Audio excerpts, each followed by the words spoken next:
Buenas tardes, bienvenidos los participantes de esta reunión de presentación de nuestro libro correspondiente al proyecto Ecopisteme en 2021, que corresponde a los trabajos presentados en el simposio que realizamos online en el mes de junio, el Día del Ambiente, y que han sido publicados como ebook en Biblioteca FEPAI, con un link que seguramente ya todos ustedes tienen, hace aproximadamente 20 días o un mes. Ahora queríamos hacer la presentación de esos trabajos, pero también me han pedido mis colegas, los tres que organizamos la publicación, la doctora Catalina Espinosa, García Espinosa y el doctor Daniel Coria, me han pedido que en la primera parte de esta presentación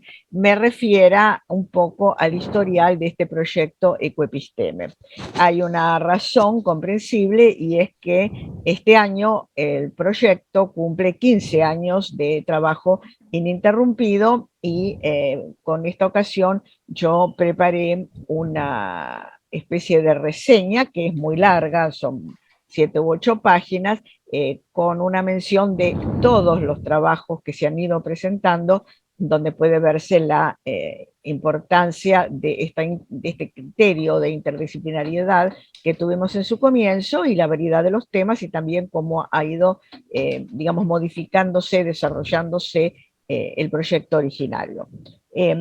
Por lo tanto, me voy a referir rápidamente a ese proyecto porque hay algunos aspectos que, por supuesto, son fundacionales, son esenciales y los hemos mantenido, y otros que se han ido modificando con el concurso de nuevas personas que se integran, pero también ante la diversidad de los conflictos que nos interpelan. El proyecto Ecopisteme tiene dos periodos claramente diferenciados. En una primera etapa, que va desde 2006 al 2011, básicamente es Argentina. Estuvo compuesta por profesionales, investigadores y docentes de la Argentina, y la participación de otros países latinoamericanos fue en todo caso solo como oyentes, pero no como participantes con trabajo. A partir del 2012 comienza, hasta ahora, comienza una etapa, digamos, de internacionalización o latinoamericanización, con incorporaciones de diversos países que ya voy a mencionar enseguida. Lo que sí se ha mantenido y es, digamos, parte esencial del proyecto es los objetivos y el plan de trabajo, o sea, cuáles eran los temas, ejes que en el año 2006 un grupo que nos juntamos junto con el doctor Coria, otras personas interesadas en el tema, establecimos un proyecto que fue presentado en la Facultad de Ciencias Sociales de la Universidad de El Salvador, que fue la primera institución argentina que acogió este proyecto. Los objetivos eran: primero, establecer criterios para determinar el lugar epistemológico de las ciencias ambientales. Esto se debía a que hace 15 años teníamos un panorama bastante confuso, sobre todo en Argentina, de qué ciencias pueden considerarse ambientales, cómo tiene que enfocarse su aspecto epistémico, son ciencias, qué clase de ciencias, qué tiene que ver esto con las tareas ambientales, con la enseñanza, en fin, esto fue el punto inicial del surgimiento de este grupo. En segundo lugar, nos interesaba abordar una perspectiva histórica que permita comprender la situación actual de la cuestión.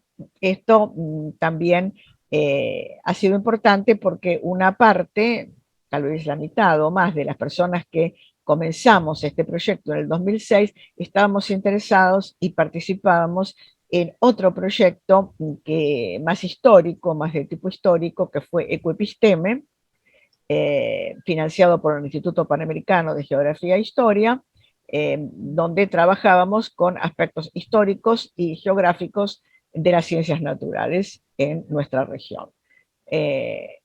Esta importancia de estos aspectos que quedaba claramente significada por el apoyo muy sincero, muy profundo, muy comprometido que nos dio durante 6 años el Instituto Panamericano, una excepción porque en general solamente son 2, y que nos ha permitido publicar 6 volúmenes, que es una colección realmente importante. Bueno, nos hizo pensar en la importancia de incluir el tema histórico y de hecho ese tema sigue siempre presente. En tercer lugar, establecer una metodología científica específica. Esto es una de las preocupaciones que está ahora un poco opacada por otros problemas más urgentes, pero siempre nos ha parecido que el tema del pensamiento complejo requería una metodología apropiada para tratar estos temas, y bueno, sigue siendo un desideratum. Hay algunos trabajos, tal vez no todos los que podríamos haber hecho, pero otras inquietudes nos absorbieron. De cualquier manera, este es un tema fundacional y un tema que está siempre en agenda. En cuarto lugar, analizar la incidencia de los conflictos de intereses, lo que podríamos llamar el aspecto político o sociopolítico del tema, que a la inversa del anterior parece cada vez más omnipresente, desde los problemas de los hidrocarburos, los problemas de las remediaciones, hasta el actual problema de las vacunas COVID. Eh, la cuestión de los intereses y la puja de intereses y de proyectos políticos de poder que están detrás de esto, es un tema que nosotros lo visualizábamos, pero que ha cobrado en estos 15 años una significativa relevancia. En quinto lugar, otros objetivos era qué pasa con las ciencias ambientales en la universidad.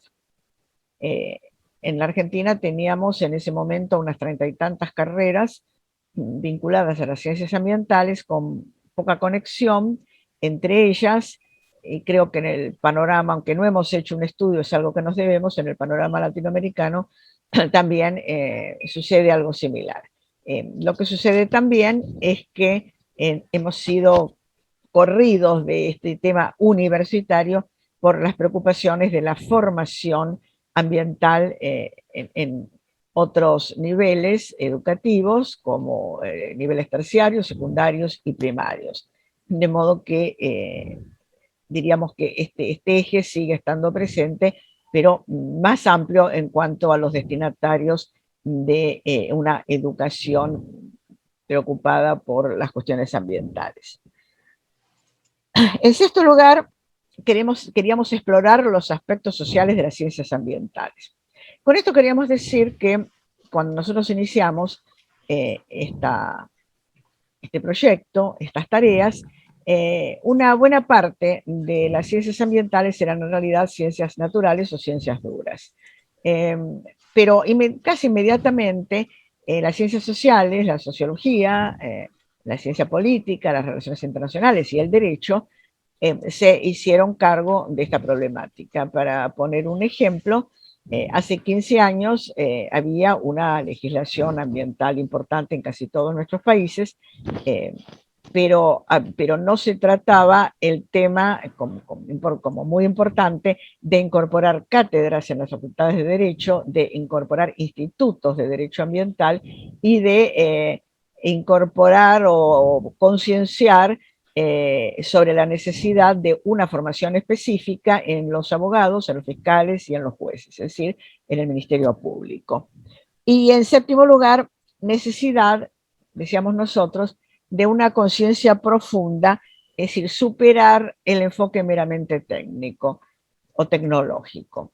Los problemas ambientales son problemas complejos y por lo tanto requieren de una conciencia profunda de la gravedad del problema ambiental, cosa que en estos momentos, después de 15 años, indudablemente hay muchos avances, pero aún así también hay muchas distorsiones y algunos de los trabajos los estamos realizando en estos últimos 3 o 4 años lo señalan muy claramente. El proyecto de trabajo que tuvimos en ese momento contaba con 6 puntos básicos, 6 ejes. El primero, el desarrollo histórico, o sea, el eje histórico de los problemas ambientales. El segundo, el que podríamos llamar epistemológico, el desarrollo de la noción de ciencias ambientales como campo específico de resolución de problemas. El tercero, la cuestión metodológica. O sea, un desarrollo de cuál sería la metodología adecuada para enfrentar las problemáticas ambientales, que incluye 3, digamos, subaspectos. En primer lugar, un análisis de el carácter interdisciplinario de los problemas ambientales y por lo tanto también explorar cómo entender epistémicamente la interdisciplinariedad y la transdisciplinariedad, por un lado. En segundo lugar, la cuestión metodológica compleja, o sea, a la sumatoria de las metodologías específicas de cada una de las disciplinas implicadas, química, física, ciencias naturales, ciertas tecnologías, sociología, historia, derecho, filosofía, debemos ver también cómo es la composición de cada uno de estos aportes para la comprensión más profunda de un problema complejo. Esto entonces era otro de los ejes, llamémoslo así, o de los subpuntos del tema número 3.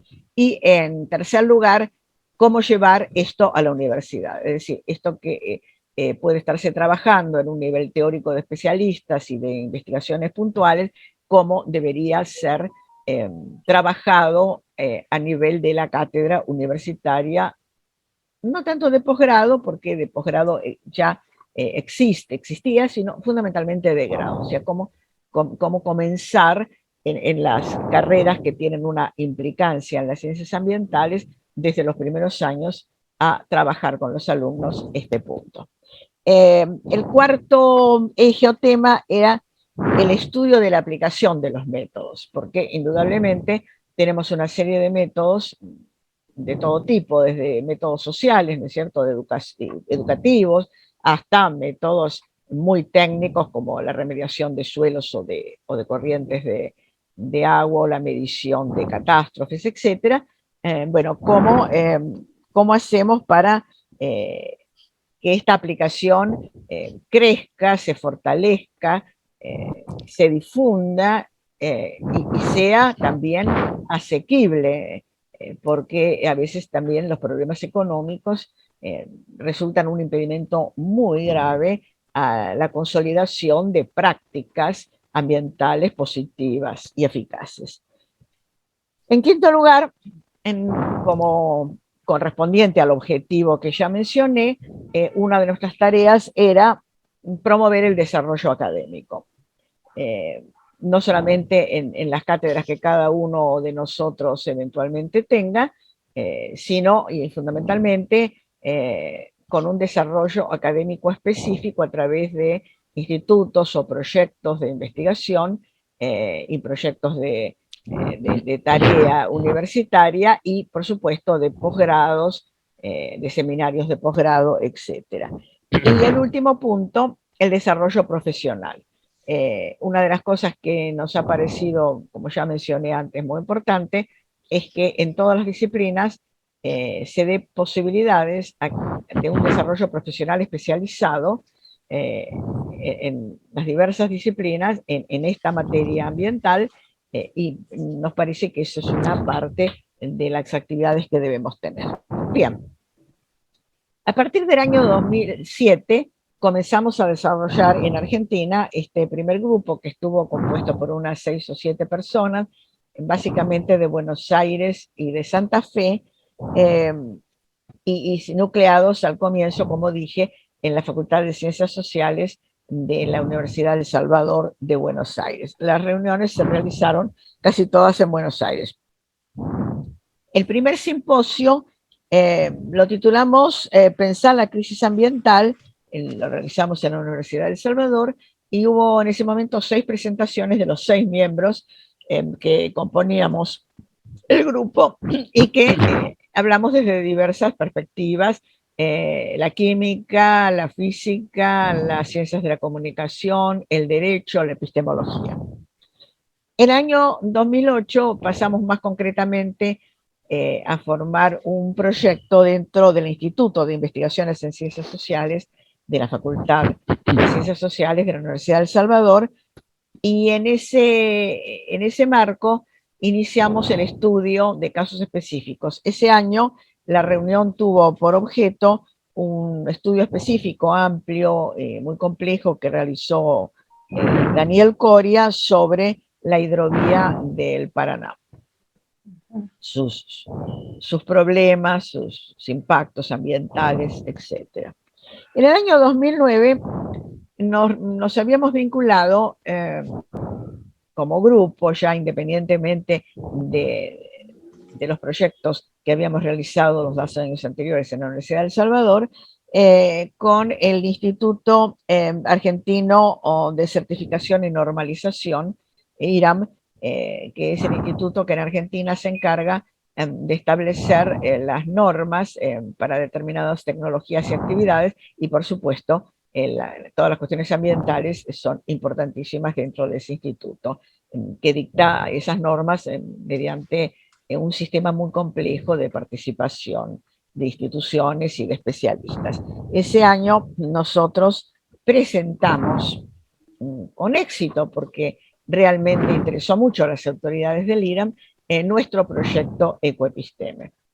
En el año 2010, por razón más, digamos, de la burocracia o las dificultades de estar inscriptos, insertos en una facultad, en un instituto de una facultad, de una universidad, como queríamos tener más independencia, nos independizamos, y como grupo pasamos a ser financiados y sostenidos por FEPAI, si bien la fundación como tal no interviene en cuanto a las actividades, a los miembros, porque en ese sentido somos autoconvocados, diríamos, ¿no? O sea, y autónomos. En el año 2010 realizamos por primera vez dentro de los marcos organizativos de FEPAI una reunión en el Museo Roca de Buenos Aires, que fue una reunión sobre temas generales y legales. Por ejemplo, la relación de las ciencias ambientales en el Instituto Panamericano de Geografía e Historia, en diversos sistemas legales, etc. En 2011, por primera vez, nos reunimos en la Universidad del Centro Latinoamericano, en UCEL, el Centro de Estudios Latinoamericanos, por sugerencia del doctor Coria, y en el marco de las tareas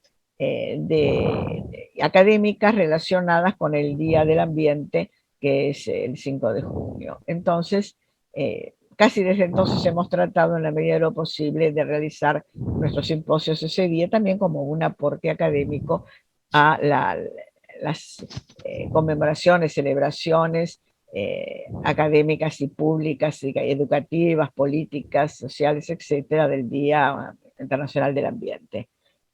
Justamente a partir de entonces comenzamos a tener simposios con un tema específico. En ese caso, el tema fue el cuidado del ambiente desde diferentes perspectivas, desde la educación, desde la ciencia, desde el derecho. A partir del 2012 comenzamos ya nuestra etapa latinoamericana, con la incorporación definitiva de muchos colegas de diversos países.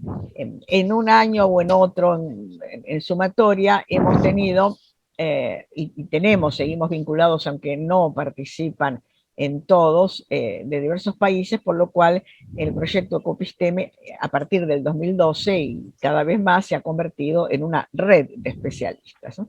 De personas, de especialistas de México, de Costa Rica, de Haití, de Venezuela, de Ecuador, de Perú, de Chile, de Paraguay, de Uruguay y de Argentina.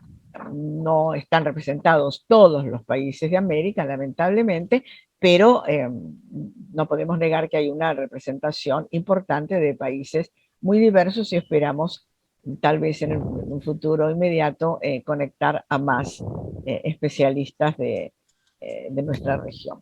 A partir del 2012, cada año hubo un simposio más grande, con más participaciones y cuyo resultado de material académico daba para un libro entre 150 y 370 páginas, que es más o menos el rango de los libros que hemos publicado hasta ahora. Todos están publicados y todos en su versión online. Todos han sido publicados como ebook para facilitar su difusión, es gratuita.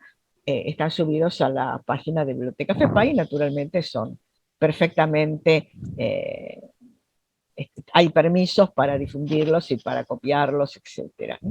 Por supuesto, tienen un ISBN que garantiza el copy de los autores, pero la difusión está permitida sin límites.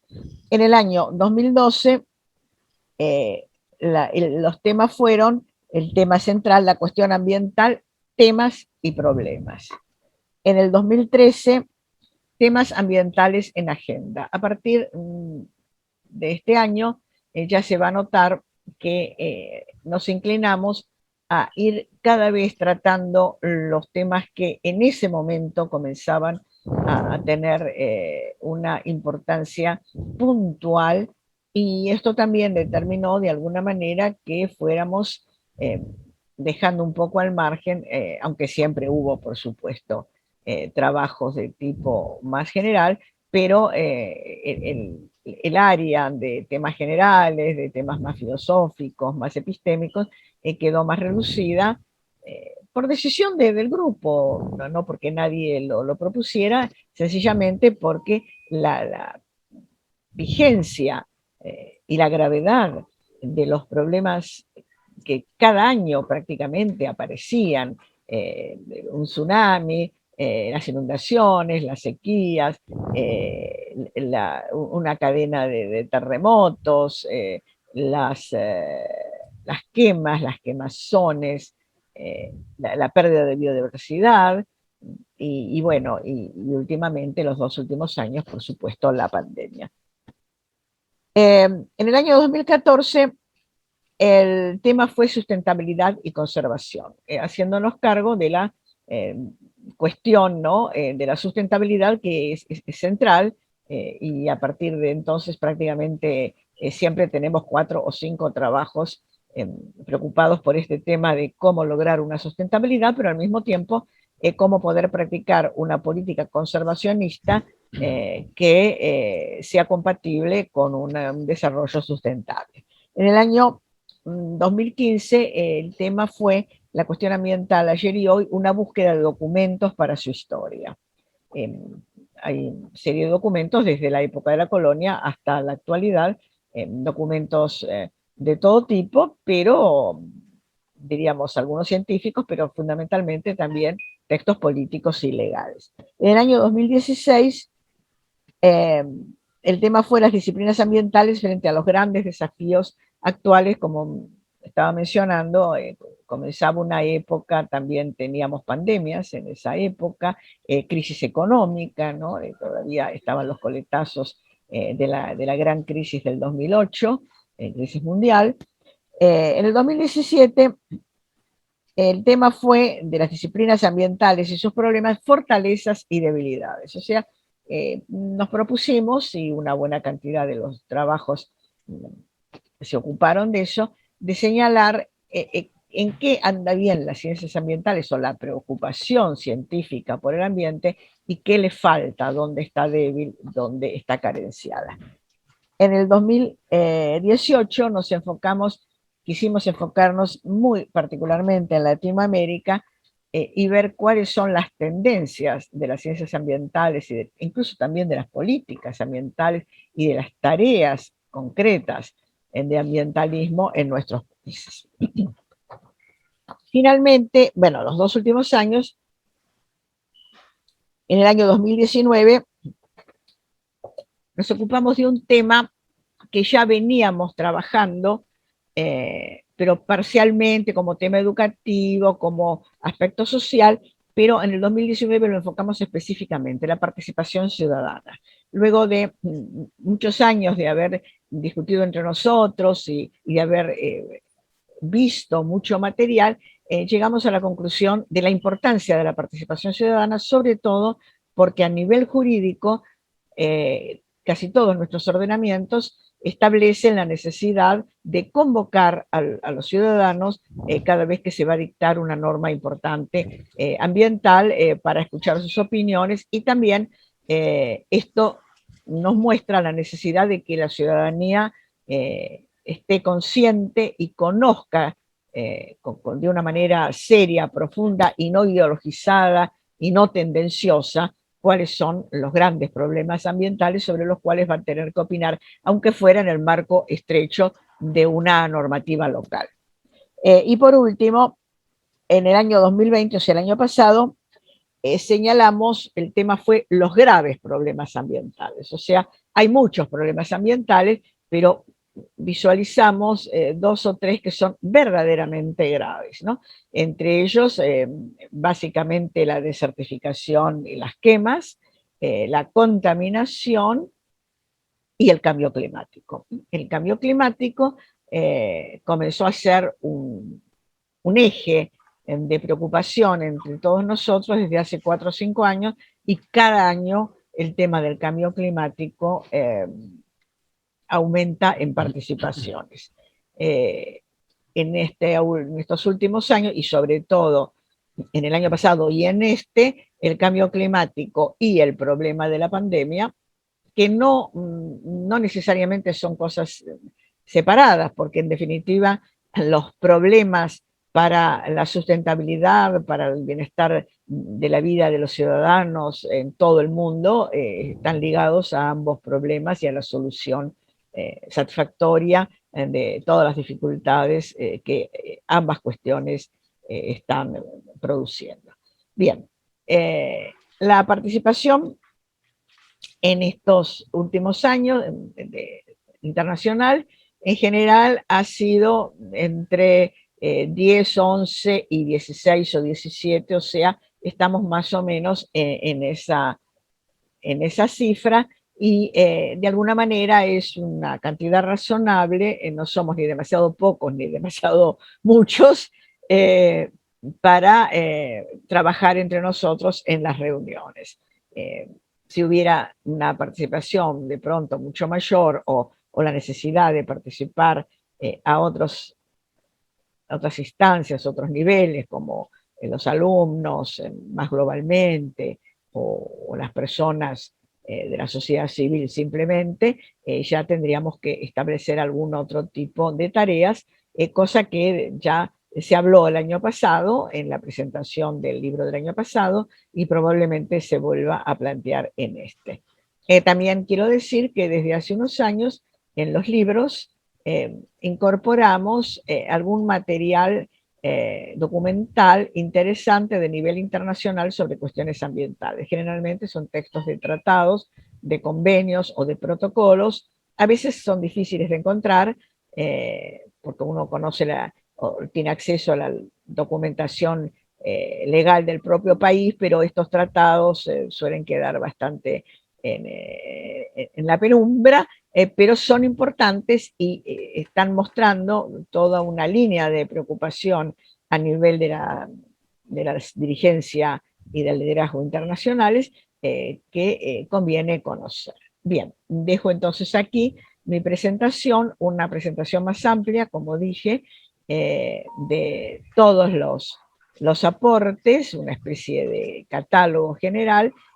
Próximamente, cuando subamos el video de esta reunión, también se subirá para que todos puedan tener de una manera más fácil una visión de lo que hemos hecho en estos 15 años. Por mi parte, nada más, y muchas gracias por haberme escuchado. Muy bien. Bueno.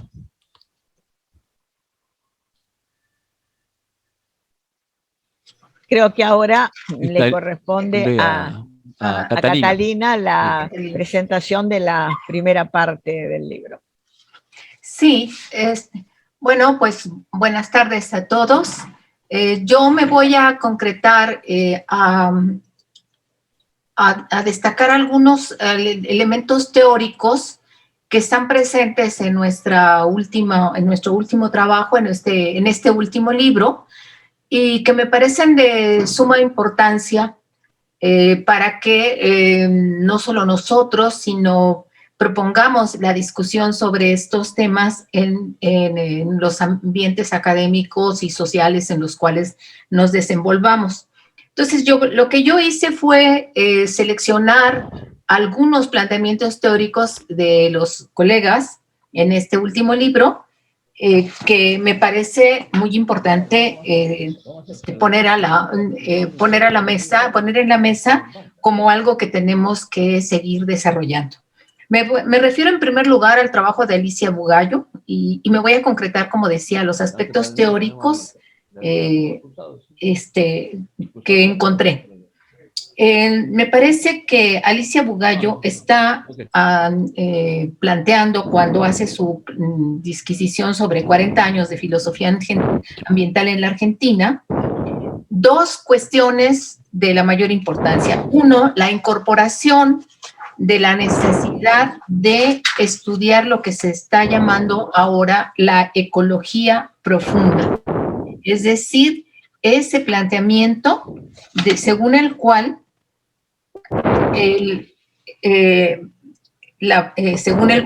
Arne Naes,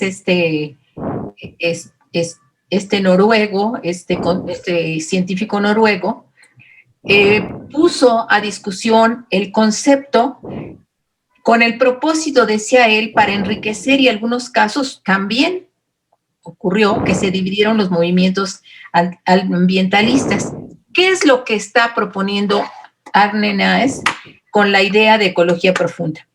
Pues simplemente decía él que la ecología no debía limitarse únicamente al lugar que el hombre ocupa en la naturaleza, sino a todas y cada una de cuantas partes integran la propia naturaleza, siempre contempladas desde una base igualitaria. Y esto de base igualitaria me parece uno de los elementos más centrales de su planteamiento. Dado que el orden natural posee en sí mismo, decía él, un valor intrínseco que trasciende los valores humanos. Es decir, lo que está planteando la ecología profunda es abandonar el antropocentrismo, el pensar en el cuidado del medio ambiente en función de las condiciones de posibilidad de la vida humana. Lo que dice Naes es que hay que pensar en proteger el planeta, no solo en beneficio del género humano, sino también en beneficio del propio planeta, lo cual significa mantener, desarrollar toda la cadena de la vida, preservar la cadena de la vida y conservar los ecosistemas sanos por el solo hecho de hacerlo. Y dice él, la ecología profunda parte de la idea de que el ser humano no es ajeno a la naturaleza, por lo tanto, forma parte de ella y tiene una responsabilidad en condiciones de igualdad sobre todos los seres vivos. Creo que eso está también planteado de otra forma por Williams Ibarra, cuando él dice que es necesario cuestionar cuál es el lugar de las humanidades en la reflexión sobre el antropoceno. ¿Qué es lo que ha traído consigo el antropoceno para la vida en el planeta?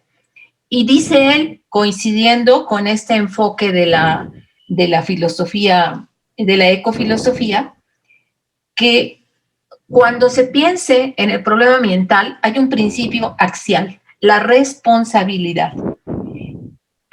Y eso implica entender la relación fenomenológica hombre-mundo-biosfera, sobre la base de dos principios filosóficos fundamentales, éticos fundamentales: dignidad para todos los seres vivos, y responsabilidad de todos los seres vivos, y de manera relevante, responsabilidad de los seres humanos que nos planteamos o nos concebimos a nosotros mismos como los seres vivos que tienen un elevado nivel de conciencia. Sea esto lo que quiera decir, y a reserva de que sigamos investigando. Entonces, esto nos plantea que hay que pensar en otro orden económico, en otro orden social, que justamente ponga en el centro la preservación de la cadena de la vida. Y en ese sentido, el planteamiento teórico que yo hice en mi trabajo de Catalina García, es que hay que cuestionar el modo de producción y el modo de sociedad. Yo planteaba así, decir que hay dos maneras de ver la globalización, porque muchas veces se menciona globalización como si hubiera un solo modelo. Yo digo, hay una globalización capitalista neoliberal, y esa ha producido una sobreexplotación de recursos cuyos efectos más graves los sufren las poblaciones más pobres de todo el mundo. Y por esa razón es necesario romper el esquema de esa globalización capitalista y pensar, sí, en una globalización, pero que sea solidaria, no solo con todas las naciones cuyos componentes son los humanos, entre otros, sino con todos los habitantes del planeta. Una globalización solidaria cuyo eje sea la preservación de la vida. Nadie puede abrogarse el derecho de destruir el medio ambiente en aras del negocio, en aras del beneficio de unos cuantos, etcétera. Y a este respecto estoy retomando una cita que encontré en el tomo 1 del Capital de Marx, que me pareció pertinente al respecto. Dice ahí, desde el punto de vista de una formación social superior, la propiedad privada del planeta en manos de individuos aislados parecerá tan absurda como la propiedad privada de un hombre en manos de otro hombre. Ni siquiera toda una sociedad, una nación, o es más, todas las sociedades contemporáneas reunidas son propietarias de la tierra. Solo son sus poseedoras, sus usufructuarias, y deben legarla mejorada como bonis patris familias, buenos padres de familia, a las generaciones venideras. Esto lo dice Marx en el tomo 1 del Capital, y me parece muy pertinente respecto a la discusión que estamos haciendo. ¿Cuáles son los principios, los grandes principios filosóficos que debieran estar detrás de la epistemología de las ciencias ambientales, que es nuestro proyecto? Encuentro una segunda veta de aportaciones teóricas importantes que se refieren a los enfoques jurídicos y sociológicos con los cuales abordar el problema ambiental. Uno de ellos me parece muy importante, el trabajo de Bernardo Bolaños, muy importante y muy urgente, que se refiere a los desplazados ambientales centroamericanos. Bueno, estamos viviendo actualmente una oleada enorme, nunca vista antes, de migrantes centroamericanos y haitianos. En México la estamos viviendo cotidianamente. Es una oleada como nunca se había presentado. La discusión que hicimos sobre los desplazados en América Central, cuando discutimos con Bernardo Bolaños esto, todavía no llegaba a este punto de crisis, pero él ya nos advertía que una parte de esa migración, de esos desplazados, eran desplazados ambientales centroamericanos, y entonces él nos planteaba cómo defendemos a los desplazados ambientales. Me parece una pregunta de gran importancia, porque él decía, ¿qué opciones de defensa jurídica tienen los desplazados ambientales? Porque muchos de los migrantes centroamericanos lo están siendo porque hemos vivido un periodo muy grande de sequías cíclicas en Centroamérica, en todo el corredor seco centroamericano, con lo cual se destruyen los ecosistemas templados y, por ejemplo, de manera muy importante, quedan destruida la posibilidad del cultivo del café de alta calidad, que era la base del sustento de muchísimos campesinos en Centroamérica. Eso sin mencionar, no me voy a referir esto a los problemas de orden político, etcétera, pero él dice, ¿cómo tenemos que plantear este asunto? Porque sí, se entiende que la ONU ha decidido en el Comité de Derechos Humanos que quienes son objeto de persecución, de violación de sus derechos humanos, sean protegidos. Dice, pero ahora el problema es cómo protegemos a los que son desplazados por la destrucción del medio ambiente, en este caso el corredor seco centroamericano, y cómo también nos defendemos contra la devolución. No pueden regresar a El Salvador, a Honduras, si han perdido la posibilidad de medios de vida debido al desmantelamiento de las condiciones ambientales que lo permitían. Y entonces él dice, es necesario pensar en una justicia climática, en un nuevo terreno del derecho teórico que se refiera a la justicia para todos aquellos que han sido víctimas del cambio climático, de la destrucción de los medios ambientes, de los medios ambientales que les posibilitaban los medios de vida y de trabajo.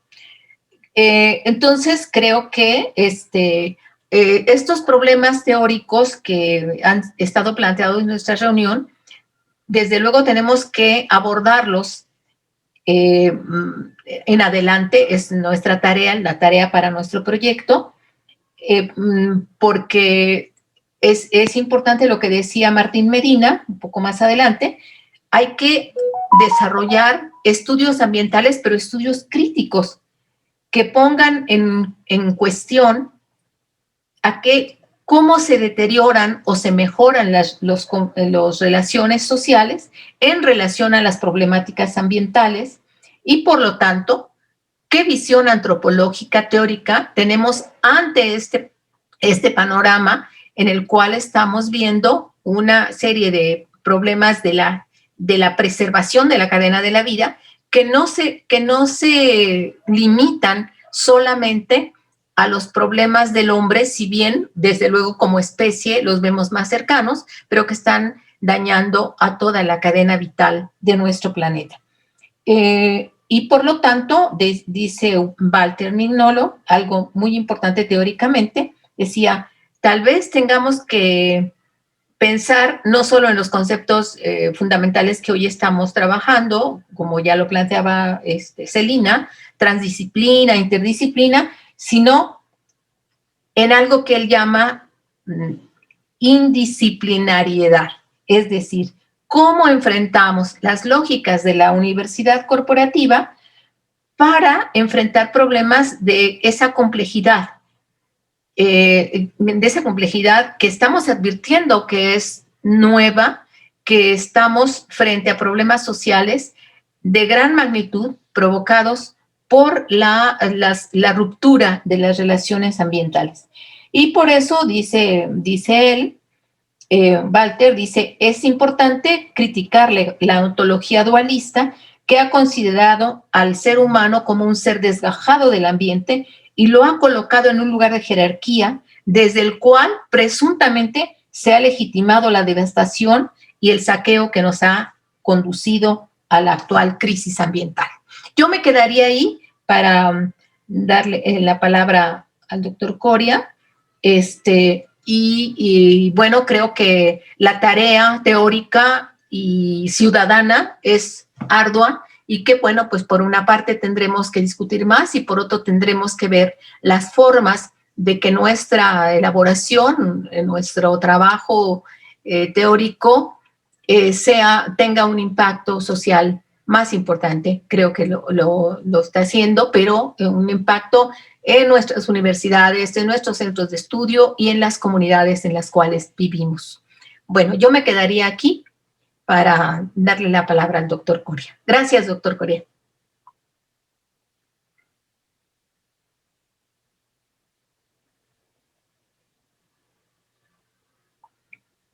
¿Se escucha bien?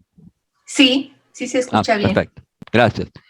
Bueno, lo que a mí me toca desarrollar rápidamente para no extendernos más allá del tiempo que está previsto, son los 4 últimos artículos que están descritos en nuestro libro de Ecoepisteme 2021.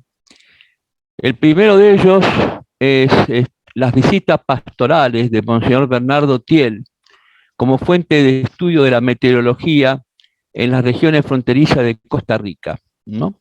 Y particularmente el caso de Huatuso, sobre fines del siglo XIX, donde este pastor de origen alemán recorrió distintas localidades, distintas regiones de Costa Rica, principalmente en su parte norte, en lugares que en ese momento todavía no estaban anexados a, a lo que es la constitución actual del país, pero que en definitiva estaban sí habitados por pueblos originarios, en particular, en este caso, por los Watuso, y que en definitiva la etnia Maleku. En realidad, las principales cuestiones que se pueden describir de estos viajes es que Monseñor Thiel lo que hizo fue hacer una descripción muy profunda de todo el territorio, en el sentido de analizar no solamente los suelos, el agua, el clima, las frecuencias de precipitación, distintas características fitogeográficas, y analizar y describir para después volcarlo en distintos documentos que por supuesto constituyen una cuestión muy importante para el análisis de cómo se vivía en esa época y en esas regiones, también para una descripción de su clima, y fundamentalmente, lo cuenta en el artículo, la cantidad de días que tuvieron que estar detenidos en su investigación por las lluvias, que eran muy frecuentes y que en definitiva perjudicaban el desplazamiento de la delegación. Está claro que la contribución de Monseñor Thiel a lo que es la meteorología de Costa Rica es muy importante, sobre todo porque hizo varias visitas en distintos momentos en las últimas 2 décadas del siglo XIX, y que hacía no solamente visitas canónicas, sino también hacía visitas científicas, en el sentido de poder lograr una descripción del territorio, del clima, de cómo ese clima influye sobre la actividad de sus moradores y qué tipo de consecuencias tuvo para toda esa población las permanentes inundaciones, permanentes, digamos, acciones sobre el suelo en el sentido de deslizamientos que provocaban la necesidad de apuntalar las instalaciones para que no fueran arrastradas por la gran cantidad de agua caída. El segundo artículo se refiere a la acción de William Chivers, explicando terremotos en Venezuela, sobre principalmente el de octubre de 1900.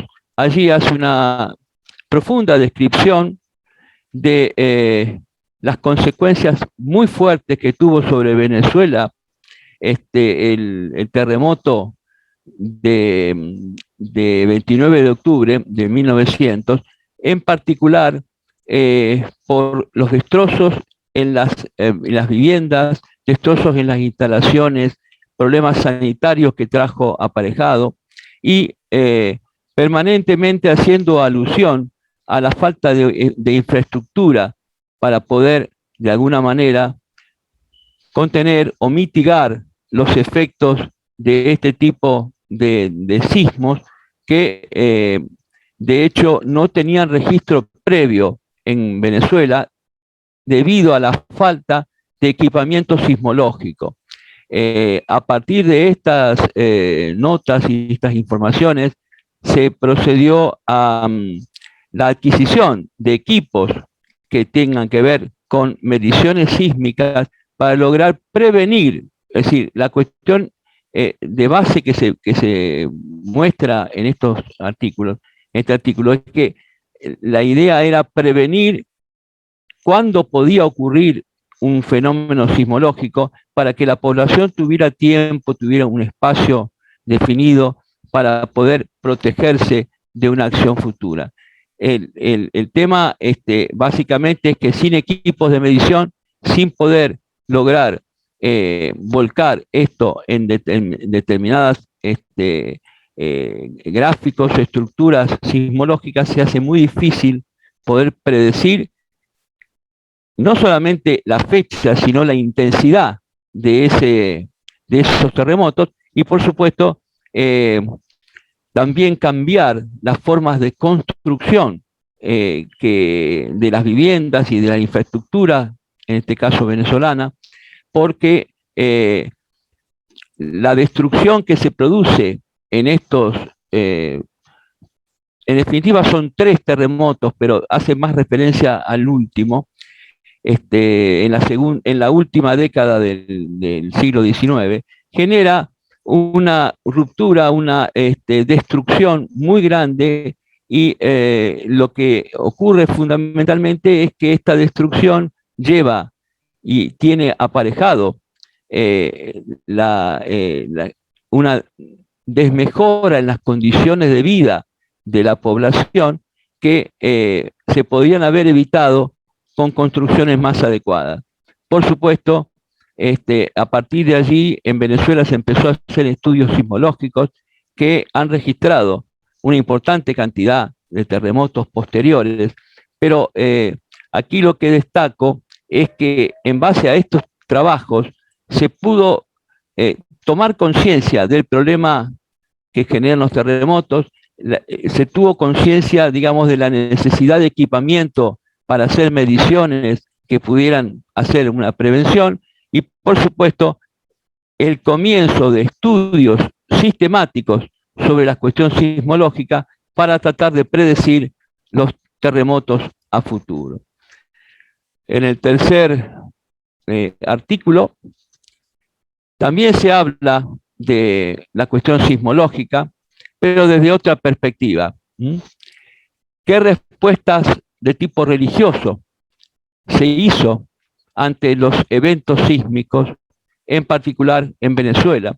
Y esto estuvo de alguna manera muy vinculado a la cuestión, digamos, de la incorporación de los aspectos más pastorales, más teológicos, a cuestiones que son estrictamente científicas y la posibilidad de que, digamos, estas respuestas religiosas trajeran de alguna manera una disminución de los efectos catastróficos de estos terremotos y que también se intentara de alguna manera tener una visión de qué problemas ocasionarían los terremotos bajo la visión de una respuesta religiosa. Por supuesto que esto fue alentado y promovido desde la misma iglesia venezolana y también se trabajó mucho sobre desmitificar el tema de que los terremotos son fenómenos sobrenaturales, ¿sí? Son fenómenos de movimientos de distintas capas de la Tierra que están de alguna manera explicadas científicamente, pero en esa época y en este contexto social se vieron como fenómenos sobrenaturales y en muchos casos se pensaba y, digamos, se promulgaba esta idea de que eran especie de castigos divinos que no tienen nada que ver con lo que se conoce de la ciencia sismológica hoy en día y que también de alguna manera permitían tomar, digamos, desde esta perspectiva religiosa, una postura ante estos fenómenos como, digamos que eran castigos a las actividades y a las malas conductas de la población que estaba involucrada en este territorio. Bueno, por supuesto, esto trajo mucha tensión entre las dos visiones, una visión científica y una visión de tipo religioso, Y evidentemente, cuando se acentúa los estudios científicos sobre las cuestiones sismológicas, estas ideas de vincular los terremotos con cuestiones, digamos, sobrenaturales, fue perdiendo esencia con el paso del tiempo. Bueno, la descripción en el artículo hay de distintos terremotos. Me llamó la atención el terremoto de San Bernabé, castigo de Dios, como signos de interrogación, ¿no? Bueno, justamente la creencia popular hacía pensar en este tipo de cuestiones. Y por supuesto, la designación, digamos, de Nuestra Señora de las Mercedes como la patrona antisísmica. Y por último, el cuarto artículo, situado en la actualidad, en la República Argentina y en particular en una de las playas más conocidas de nuestro país, que es Las Grutas, en la provincia de Río Negro, trabaja sobre el tema de la acumulación de residuos en las playas que generan múltiples problemas ambientales, en particular la industria pesquera, que se desarrolla mucho en esa zona, es la zona sur del país, zona patagónica, los residuos sólidos urbanos que no se tratan correctamente ni tienen lugar de deposición, y en buena medida uno de los problemas más graves que hoy estamos teniendo, que es el de los residuos plásticos, ¿sí? La cuestión de los microplásticos incorporados dentro de lo que son las cadenas tróficas hacen que, en definitiva, estemos incorporando también al ser humano estos microplásticos a través de la ingesta de peces que han tenido acceso a residuos plásticos que quedan sobre el agua, en este caso del mar argentino.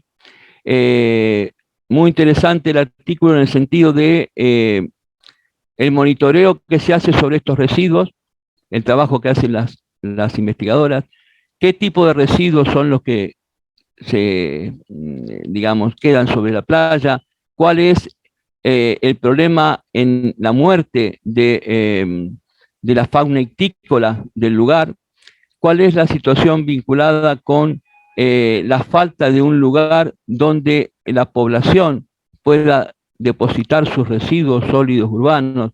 Aquí no hay relleno sanitario. El relleno sanitario no existe, por lo tanto el problema es que estos residuos no están contenidos en cavas adecuadas y por supuesto que de alguna manera y por acción del ser humano o climática terminan yendo hacia el mar y contaminando las playas y el agua que está en contacto. Hay un planteo muy interesante vinculado con la eliminación de los plásticos que se utilizan en los containers para distintos tipos de alimentos. Básicamente hay una presunción que la mayor cantidad de microplásticos están asociados justamente al packaging de alimentos, fundamentalmente de bebidas, y la cuestión se trata es, digamos, de minimizar o impedir que estos plásticos que son de alguna manera destruidos en el sentido físico del envase, lleguen hacia el agua y hacia la playa, en función de tener muy pequeño tamaño, alta volatilidad en función de que los vientos de la zona son muy fuertes y que llevan estos residuos hacia el mar. La propuesta concretamente se basa en que para la industria pesquera, tratamiento de los efluentes, que normalmente no se realiza. Para lo que es residuos sólidos urbanos, la generación de un relleno sanitario adecuado lejos de la zona marítima. Y por último, la reducción o el no uso de plásticos de un solo uso, que con su incorporación, digamos, en nuestra sociedad y en el consumo permanente que tenemos, hacen que permanentemente estemos incorporando cantidades ingentes de plástico hacia el mar. Ya se ha encontrado, por supuesto, microplásticos en las vísceras de peces, y los tamaños son cada vez más pequeños, con lo cual se hace cada vez más difícil su eliminación posterior, ¿sí? Por lo tanto, hay un llamado a evitar este tipo de residuos y de contaminación en una zona que es turística, absolutamente, y que permite que buena parte de la población de la Patagonia y de otras zonas del país pueda tener sus vacaciones en estas playas, sobre todo porque son playas grandes, anchas, y que permiten el esparcimiento. Muy bien, esto es lo que a mí me tocaba. Celina. Muy bien, muchas gracias. Bueno, no están presentados todos los trabajos, pero sin duda un muestrario de los diferentes temas, así que a menos que alguien quiera decir algo más, no sé, Catalina, yo creo que podemos dar por terminada formalmente nuestra presentación y dejar que los presentes se incorporen a la reunión oral, diríamos, o sea, que pidan la palabra y den su opinión, si han leído el libro o en fin, lo que les parezca con respecto a estos temas que hemos conversado. No sé cuántos, tenemos unos minutos todavía, ¿verdad? Sí, 15 minutos más, sí. Muy bien. Bueno, yo quisiera mencionar que algunos de los trabajos que han hecho varios compañeros sobre los Objetivos de Desarrollo 2030 valen la pena mucho y yo los invitaría a trabajarlos. Por ejemplo, está en el trabajo que hicieron Alejandra Ábalos, María Teresa Sánchez Martínez y Alejandra Mendieta sobre la sostenibilidad del agua en México, a través y proponen un método, la inmovilización enzimática de catalizadores biológicos para el tratamiento de aguas residuales, correspondiendo al objetivo número 6 de los ODS, asimismo como la crítica que hacen Edith Altar y Sofía Olvera, a la Ley General de Cambio Climático. En fin, la idea es simplemente invitar a que si los compañeros que hicieron estos trabajos, Xochitlali, Leticia Burgess, Edith, quieren intervenir, creo que sería interesante escucharlos. Gracias.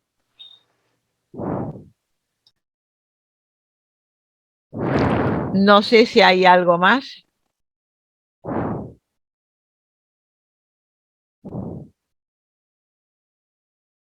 ¿Alguna de las personas que está presente quiere decir algo?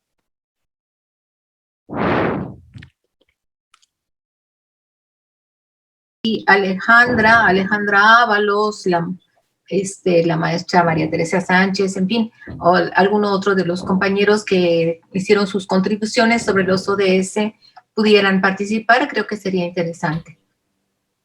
Alejandra Ábalos ha pedido la mano levantada. Adelante, Alejandra.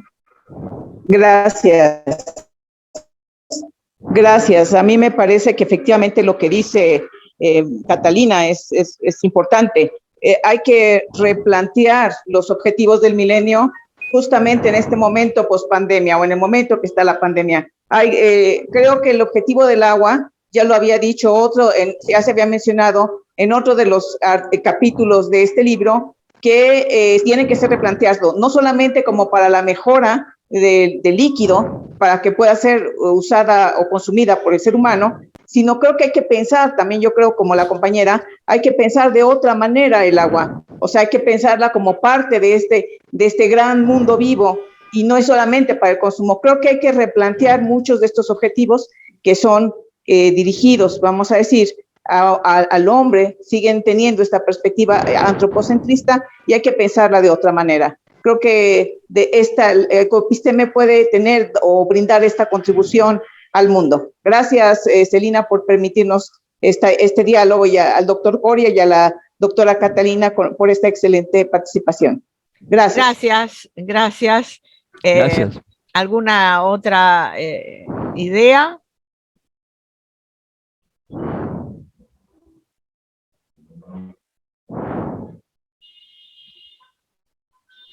Bueno, yo por mi parte querría simplemente decir, ratificar, mejor dicho, lo que ya dije en otras oportunidades con respecto a la necesidad de ampliar el espectro de actividades de Ecoepisteme, porque tenemos suficiente cantidad de personas como para hacerlo. Podemos también incorporar más colaboradores o con más actividades, y no reducirnos solamente a una reunión por año y a un libro.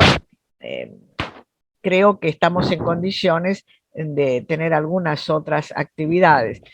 Pongo esta cuestión en consideración y me gustaría escuchar algunas ideas, porque en realidad fue una idea de Catalina que yo la asumo como propia, también la comparto plenamente, pero no lo hemos conversado nunca con todos los demás. Así que creo que esta es una oportunidad. Quedan unos 5 minutos, como por lo menos para ver si les parece que es algo que puede ser, y en todo caso, hacia qué línea habría que orientar una primera salida hacia la sociedad o hacia la educación, o en fin, a lo que a ustedes les parezca más conveniente.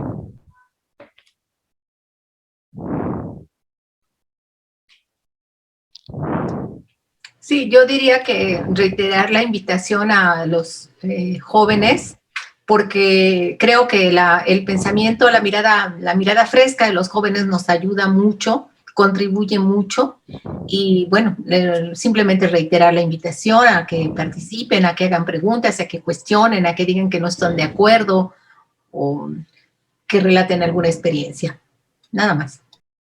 Bueno, podríamos pensar en una estrategia para convocar a jóvenes, ¿no? No solamente por Zoom, pueden ser por otros métodos que cada uno podamos ver. Es una cuestión realmente para meditar.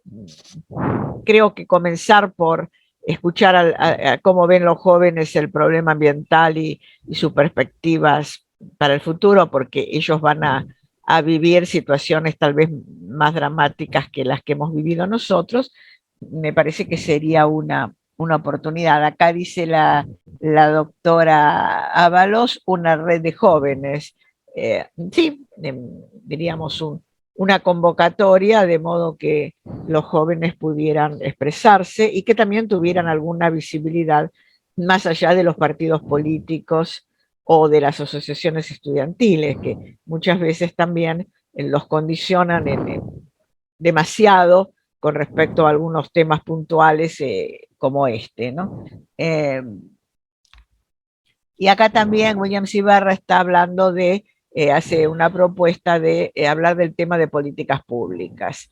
Efectivamente, gracias por el aporte, Williams, porque es cierto que a veces las cuestiones ambientales están a la deriva de los diferentes regímenes o presidentes o incluso gobernadores o intendentes locales, y con poca proyección de una política de continuidad. Personalmente creo, además, que el tema ambiental, que por supuesto tiene que ser abordado por políticas públicas muy responsables, creo que también tiene que dar un paso más y convertirse en una política de Estado. Es decir, adquirir categoría constitucional. Es algo que la Argentina lo logró en el año 1994, en que el problema del ambiente tiene categoría constitucional, de modo que no solamente las cuestiones ambientales son políticas públicas de los sucesivos gobiernos, sino que es un compromiso constitucional, es un compromiso del Estado como tal. Yo creo que esto es un paso importante, pero también es necesario ver la conexión entre estas normas generales, constitucionales, que convierten un tema en un tema de Estado, como por ejemplo en el caso de México la diversidad étnica, ¿no es cierto? Que no es una política que quede a cargo de un régimen o de un presidente o de un partido eventualmente ganador en unas elecciones, sino que es una política de Estado, ¿no? Bueno, esto me parece que también nos da a quienes estamos trabajando en eso una legitimación mayor para ocuparnos y para criticar, ¿no es cierto? Y para proponer reformas en lo que no nos parezca adecuado. De modo que gracias, Williams, por tu idea, por tu aporte, es un tema que creo que sí debe ser.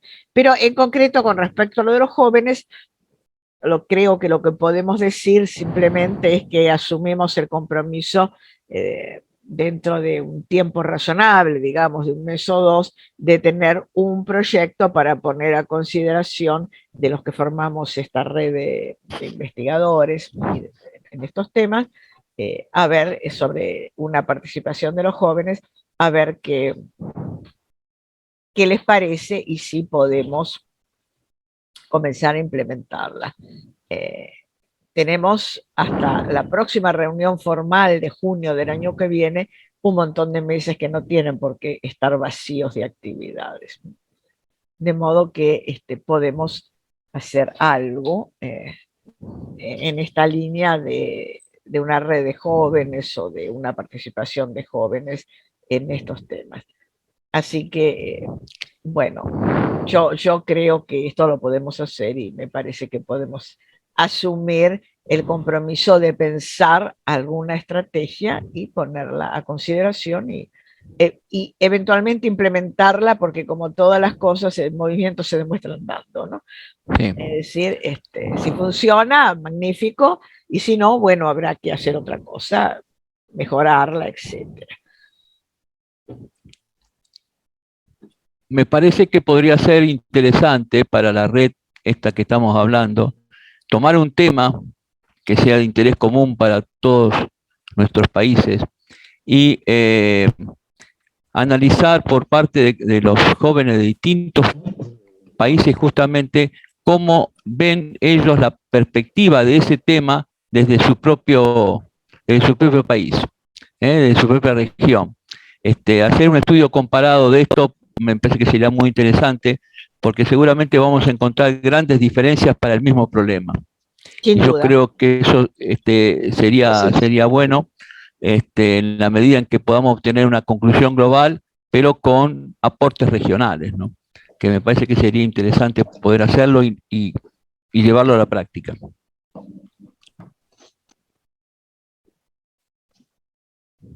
Yo creo que hay unos cuantos problemas que afectarían a todos los jóvenes o motivarían a todos los jóvenes, pero tal vez hay uno que está muy en el tapete, que es el cambio climático, ¿no? Porque permanentemente se nos está bombardeando desde el primer mundo, pero también desde la sociedad civil, el tema del cambio climático, y a mí me parece que acerca de eso no sé qué tanto sabe la gente. Y lo que es peor, información que desinforma. Exacto, exacto. Entonces, desde un catastrofismo exagerado hasta una actitud irresponsable de decir, bueno, si tenemos carbón hay que usar carbón porque está muy bien, o si tenemos este bosque, bueno, o por qué no podemos pescar más ballenas de una manera absolutamente irresponsable. De modo que creo que tal vez el cambio climático sea un tema que puede motivar a todos y sobre todo a los jóvenes porque sí creo que hay una razón, y es que de continuar este deterioro ambiental propio del cambio climático y el propio cambio climático, dentro de, no digo un siglo, sino de 20 años, la vida en una buena parte del planeta puede llegar a estar altamente cambiada. Así es. ¿No? 20 años, 25 años, ¿no? Y si nosotros pensamos que a comienzos de este siglo el cambio climático se planteaba como una cuestión para empezar a pensar en el 2050, estamos en el 2020 y ya hay resultados semicatastróficos, ¿no es cierto? De tsunamis, de tormentas, de inundaciones, de sequías, que siempre las hubo, pero que ahora son mucho más graves, y además mucho más intensas y mucho más reproducibles en tiempos menores. Yo quiero poner un ejemplo. Hay gente que dice acá en Argentina, bueno, las inundaciones de la pampa húmeda y las grandes lluvias, pero si ya lo sabemos, eso ha pasado desde la época de la colonia, está documentado, sí, sin duda. Yo misma he estudiado y tengo varios trabajos en geonaturalia sobre las tecnologías que se pensaron aplicar para el drenaje de toda esa zona inundada. Y claro, allí hay estudios, desde 1870 en adelante, que establecen que efectivamente había grandes lluvias una vez cada 3 años. Ahora hay una lluvia peligrosa una vez cada 3 meses o cada 4 meses. Y estamos hablando de un poco más de un siglo y medio. No alcanza a ser un siglo y medio. Entonces, quiero decir que el deterioro ambiental y el avance del cambio climático es algo que va a afectar a quienes ahora tienen 20 años cuando estén en la mitad de su vida, ¿no? Así es. O sea que, si me disculpan, tengo que irme a otra reunión. Perdónenme. Bueno, perfecto. Te saludamos. Gracias por todo. Hasta luego. De cualquier manera, Hasta yo luego, creo que doctor Coria. ya más o menos estamos terminando. Gracias. Ya más o menos estamos terminando. Así que acá alguien está diciendo, en esta reunión hay 2 jóvenes. No sé, ¿quiénes son? Me parece que está Montserrat Amaro y Alejandra Mendieta. Ah, claro. Bueno, muy bien. ¿Y qué opinan los jóvenes?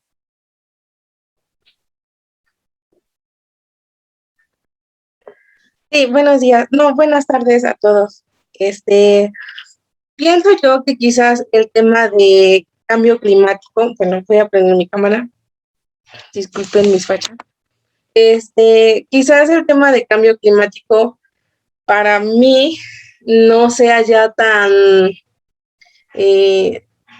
llamativo, dado que se ha prestado a muchos temas de corrupción, de engaños, y muchos jóvenes creemos que simplemente el tema de cambio climático lo ocupa la política como estandarte para querer influenciar de otras formas en los jóvenes y en las empresas y en todos ámbitos, ¿no? Es mi perspectiva. Yo creo que a lo mejor un tema un poco más atractivo hacia la juventud sería quizás hablar acerca del agua, los recursos, la administración del agua, o quizás cómo reducir basura. Creo que hablar de la basura, de lo que generamos, de cómo podríamos concientizar a la humanidad, a Latinoamérica, a nuestros países, para empezar a reducir nuestros niveles de basura. Se me fue ahorita el término, a la medida de tendencia que hace una persona cuando tu marca de agua o algo así, se me fue el término, pero a mí creo que sería un tema un poco más atractivo para los jóvenes. Bueno, gracias. Sí, como dijo en su momento Coria, evidentemente, claro, los puntos de vista son muy diferentes. El tema del agua, por ejemplo, no le interesaría a ningún joven argentino, ni probablemente de Uruguay o de Chile, porque no somos países que tengamos ningún tipo de problema al respecto, pareciera como que todavía nos sobra. Tenemos una situación en la cual, al contrario, en todo caso, hay recursos muy disponibles y muy baratos, de momento, claro. Tanto es así que ni siquiera la cuestión política de si a cambio de las vacunas se estaba pidiendo un derecho a la explotación del agua en los humedales y en el sur, ¿no? De los glaciales, no despertó mayor interés, ¿no? De modo que el tema del agua, por ejemplo, podría ser interesante para algunos lugares, pero no para los jóvenes de otros lugares, porque claro, no todo se ve de la misma manera. Además, es cierto que todo está muy vinculado a la política. Como digo, en Argentina el tema del agua es un tema que solamente se habla desde el punto de vista de una preocupación política, a ver si los yanquis vienen a buscar nuestros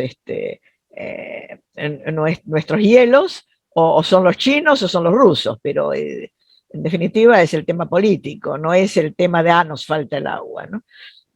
A pesar de que, por supuesto, que hay zonas en Argentina que son zonas secas, ¿no? Zonas que tienen problema de agua, pero digamos, son puntuales y también es una cuestión política el no gastar en que tengan acceso al agua, porque los políticos se gastan el dinero en otras cosas, pero no parece ser un problema que los jóvenes en Argentina visualicen. El tema de los residuos es todo un tema, ¿no? Realmente el tema de los residuos. Otra de las cosas, lamento que no esté Marcela Junín, que hizo un trabajo muy importante sobre los residuos, porque una de las cosas que comentó es que la gravedad del tema de los residuos en el mar y en las playas no es visualizada por nadie, ¿no? A nadie le parece que eso sea grave, es tremendo, pero es así, ¿no? Entonces, también hay que ver hasta qué punto también es importante empezar a concienciar sobre la gravedad de ciertas cosas que la sociedad en general no las ve. Acá dice la doctora, el cambio climático tiene varias aristas y el problema de agua es uno de ellos. Sí, la falta de agua es un problema del cambio climático, pero también el exceso de agua con las inundaciones es otro, ¿no? O sea, pareciera que el cambio climático es un tema muy, muy amplio, ¿no? Como que daría para diferentes cosas. En fin, bueno, vamos a seguirlo estudiando. Y acá alguien me señaló que hay otro joven también, Madrid, que a lo mejor quiere decir algo, no sé. O no sé si...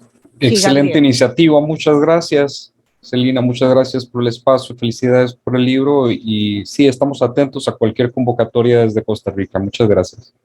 Muy bien, muy bien. Chile acaba de entrar en estado de crisis hídrica por políticas estatales, dice Sí, Celina, sí, Celina. Sí, está bien.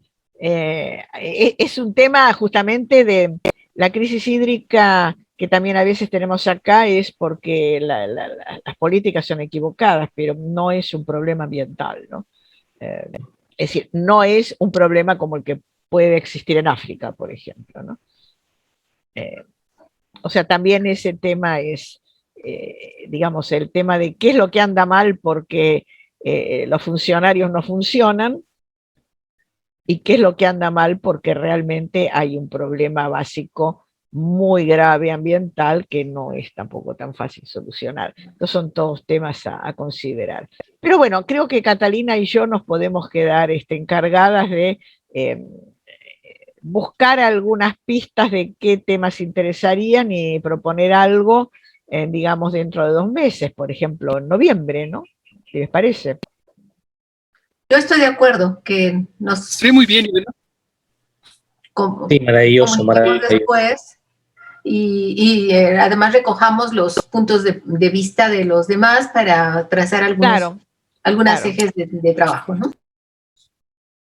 Yo quería decir simplemente que el tema de cambio climático permite que a los jóvenes que les importa el tema del agua lo trabajen. Por ejemplo, el último informe del IPCC de la ONU sobre cambio climático muestra que México y gran parte el noroeste de Brasil sufrirán graves problemas de agua, sequía, entonces ellos pueden abordar el tema del agua, mientras que otros jóvenes del continente abordan el cambio climático a partir de otros problemas que presentará. Claro, por ejemplo, en Argentina,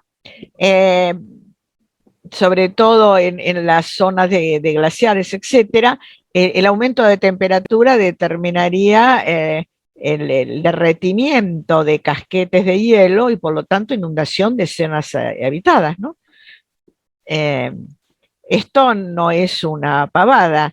Ya se sabe, por ejemplo, que en Marte hay agua, pero agua en forma de hielo. He leído hace un tiempo que, según los estudios científicos, si Marte aumentara su temperatura y se derritieran esos hielos, todo el planeta, no solamente una parte, sino todo el planeta, que también tiene algunas escabrosidades, quedaría cubierto por el agua hasta 10 metros. De modo que el tema del agua es un tema sumamente complejo, porque así como en algunas partes falta, en otras parece que es también un peligro, pero a la inversa, ¿no? Lo mismo que el aumento de temperatura y el derretimiento del casco polar del norte haría pasar, digamos, toda esa masa a las aguas del océano, y además desalinizarse, lo cual ya de por sí es un problema, bueno, inundaría una buena parte de los estados ribereños. Por ejemplo, se dice que toda la zona de los Países Bajos perderían una porción importante de sus costas, que quedarían bajo el agua, que actualmente están obviamente ocupadas por personas que viven ahí, ¿no? Y que no tienen otro lugar donde vivir. También he leído hace un tiempo que en el Pacífico hay un pequeño estado que viven en islas que son muy chatas, o sea, no tienen escabrosidades, no tienen, como tiene Haití, por ejemplo, una zona más alta, y que el aumento del nivel del mar prácticamente desaparecen. Van a desaparecer, claro. Con lo cual desaparece el Estado, porque sería un caso único en que desaparece un Estado sencillamente porque pierde su base territorial, y están mirando a dónde van a ir para poder conservar el Estado. Son pueblos descendientes de pueblos originarios, ¿no es cierto? De pueblos, por supuesto hay mezclas también, ¿no? Hay mixigenación, pero son polinesios, ¿no? Y bueno, han vivido milenios, cientos o miles de años ahí, y ahora van a perder el territorio. Celina. Sí. Sí, solamente quiero brevemente agradecer este proyecto. Es fascinante, y el esfuerzo de todos y todas, y claramente el aporte que podemos hacer cada uno en vuestras disciplinas, multidisciplinar o interdisciplinar, como decía un colega, es efectivamente generar conciencia en la clase política, ¿no? Por de pronto, yo me alegro profundamente que la Unión Europea, principios de año, haya adoptado como norma la prohibición total del plástico, ¿no?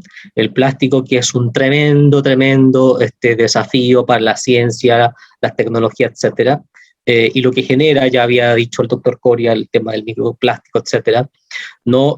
Si no hay conciencia, si no hay una educación real, por eso la juventud es tan importante, del principio de responsabilidad, es decir, es que la Agenda 2030, ya estamos a prácticamente 9 años de su término, 2030 naturalmente, los objetivos quedan vacíos.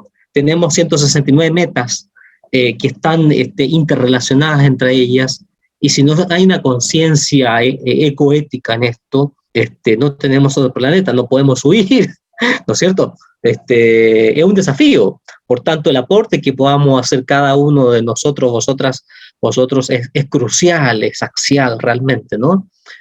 Por eso este grupo puede ser muy importante, ¿no? Lo que se pueda Muy hacer, bien. aportar. Gracias.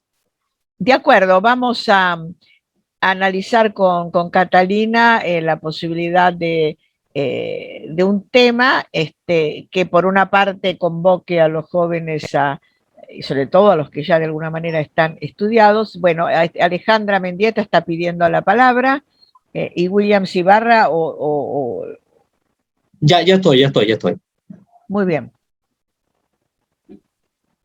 Acá dice, en un chat, pienso que otro enfoque atractivo para los jóvenes es la implementación de nuevas tecnologías. En mi caso, el estudio de la nanotecnología. Y es sumamente importante que los involucremos. Solo me queda agradecer la oportunidad de participar, etcétera. Claro, yo quisiera acá aclarar algo. Cuando hablemos de jóvenes, tenemos también que definir un poco cuáles son nuestros destinatarios. Si son los jóvenes del colegio secundario, por ejemplo, o son los jóvenes que ya son investigadores, que están trabajando, que se han graduado, o son los universitarios que están en una carrera. Creo que hay rangos, ¿no? Dentro de esta, si nosotros más o menos pensamos que la juventud se considera de los 15 a los 32, 33 años, bueno, hay rangos, ¿no? Evidentemente, que tal vez haya que tomar también en cuenta, ¿no? O sea, hay jóvenes investigadores que tienen más de 25 años, hay jóvenes universitarios, pero también hay jóvenes del secundario, ¿no?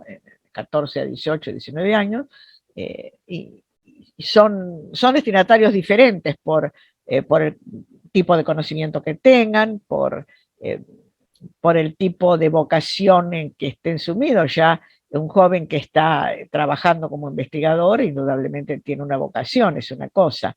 Un alumno de tercero o cuarto año del secundario todavía ni siquiera se ha orientado en qué puede hacer para comenzar a trabajar cuando sea un poco más grande. Entonces también es otro tipo de destinatario, ¿no? De modo que creo que es complejo el tema, pero vale la pena analizarlo. Así que, bueno, creo que estamos al final del término que nos habíamos planteado.